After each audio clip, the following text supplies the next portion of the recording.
Ok, vamos direto ao ponto. Retenção seminal. Sabe aquele assunto que todo mundo comenta nos bastidores da alta performance, mas que no fundo poucos de fato entendem como funciona?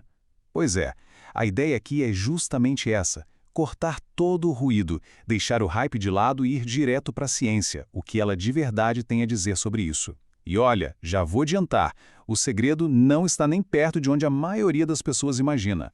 Essa aqui é a promessa, né? A frase de efeito que a gente vê em todo lugar. A alegação principal, aquela que captura a atenção de todo mundo, que essa prática vai fazer a testosterona disparar e simplesmente transformar a biologia. É quase sempre por aí que a conversa começa. Mas, será que é tão simples assim mesmo?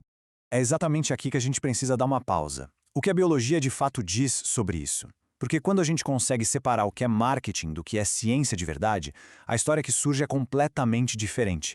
E, para ser sincero, é muito mais interessante. E isso já nos joga direto para a nossa primeira parte. Antes da gente entender o que a retenção seminal faz, é crucial entender o que ela não faz. Então vamos desmontar esse mito da testosterona, porque é só tirando essa ideia do caminho que a gente consegue enxergar o que realmente importa aqui. E dá uma olhada nesse contraste. É perfeito. De um lado, o mito, a promessa de um pico de testosterona que nunca para de subir, quase uma linha reta para cima. Do outro lado está a realidade biológica. Sim, acontecem umas flutuações, uns picos de curto prazo, mas o corpo é inteligente, ele se regula. Os níveis tendem a voltar para o normal. Então o ganho real, o grande benefício, não vem de um hormônio que fica lá no teto o tempo todo. A chave do negócio está em outro lugar. E aqui a gente chega no ponto central da questão.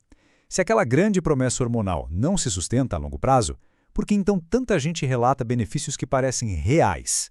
De onde vem essa sensação de mais foco, mais energia, mais disciplina? A resposta, como a gente vai ver, não está na química do sangue, mas sim na arquitetura da mente.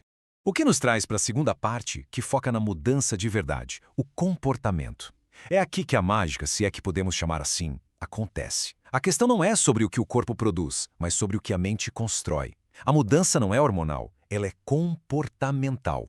E para entender isso, tem um conceito-chave, que é o loop da disciplina. Pensem nisso como se fosse um treino de musculação para o cérebro. Cada vez que um ato de autodisciplina é exercido, como na retenção seminal, não se está apenas resistindo a um impulso. O que está acontecendo literalmente é um fortalecimento das vias neurais do autocontrole. É um ciclo que se alimenta. Mais disciplina hoje torna mais fácil ter disciplina amanhã. E os resultados práticos desse treino são muito claros. Menos tempo jogado fora com distrações, um sono que de fato recupera, mais intensidade nos treinos, mas o mais importante mesmo está acontecendo nos bastidores, uma recalibragem do sistema de dopamina. O cérebro para de correr atrás daquelas recompensas fáceis e imediatas e começa a valorizar mais o esforço, a conquista de longo prazo. Bom, vamos agora para a terceira parte. Para sacar o mecanismo todo, a gente precisa pensar como se fosse um engenheiro de sistemas. Vamos usar essa metáfora do efeito upstream, ou seja, rio acima. Em vez de ficar olhando só para o resultado final, lá na foz do rio, a gente vai olhar para a origem da mudança, lá na nascente. Essa cadeia causal aqui mostra tudo passo a passo. Olha só, tudo começa com a ação, o ato de disciplina em si. Isso aí mexe diretamente com o sistema nervoso, ajudando a regular a dopamina. Essa regulação neurológica, por sua vez, muda o comportamento, ou seja, os hábitos melhoram. E só lá na ponta, como uma consequência de tudo isso, é que vem o resultado final, uma melhora indireta na saúde hormonal. É o resultado, não a causa. A lição aqui é muito clara. A mudança de verdade acontece no centro de comando, no sistema nervoso. É como otimizar o software que roda a máquina, em vez de só tentar forçar o hardware a produzir mais. A gente está falando de reprogramar o sistema operacional da nossa performance. Certo. Agora, na quarta parte, vamos traduzir isso tudo para o que realmente interessa: alta performance.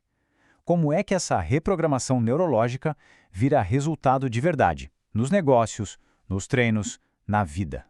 Esse slide aqui mostra a virada de chave que precisa acontecer na nossa cabeça. A gente sai do paradigma antigo, que vê a prática como um hack biológico passivo, e entra no novo paradigma, um treinamento ativo da função executiva, ou seja, da nossa capacidade de focar, planejar e executar. O foco deixa de ser em guardar algo e passa a ser em construir algo, disciplina e controle mental. Em resumo, o jogo não é sobre gerenciar um recurso, é sobre otimizar o sistema inteiro. É como um CEO que, em vez de focar só no lucro do trimestre, foca em otimizar os processos, a cultura e a eficiência da empresa inteira. O lucro vira uma consequência natural. A lógica aqui é exatamente a mesma. E essa frase resume tudo de forma brilhante.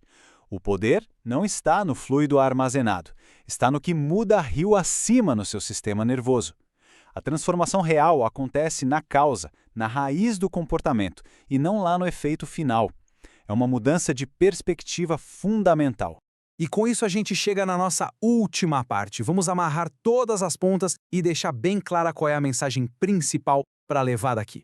Então, o valor real da retenção seminal não é um pico de hormônio, é a construção de um sistema de disciplina. Essa disciplina melhora a gestão do estresse e a qualidade da recuperação. E são esses fatores que, por consequência, criam um ambiente perfeito para uma saúde hormonal boa. A testosterona otimizada vira o resultado de um sistema bem gerenciado, e não o ponto de partida.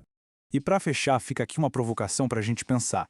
E se a maior alavanca de performance que existe não for um suplemento, um hack biológico ou uma técnica nova, mas sim um regime de treinamento diário do nosso próprio cérebro? A resposta para essa pergunta pode mudar não só o jeito de trabalhar, mas o jeito de viver.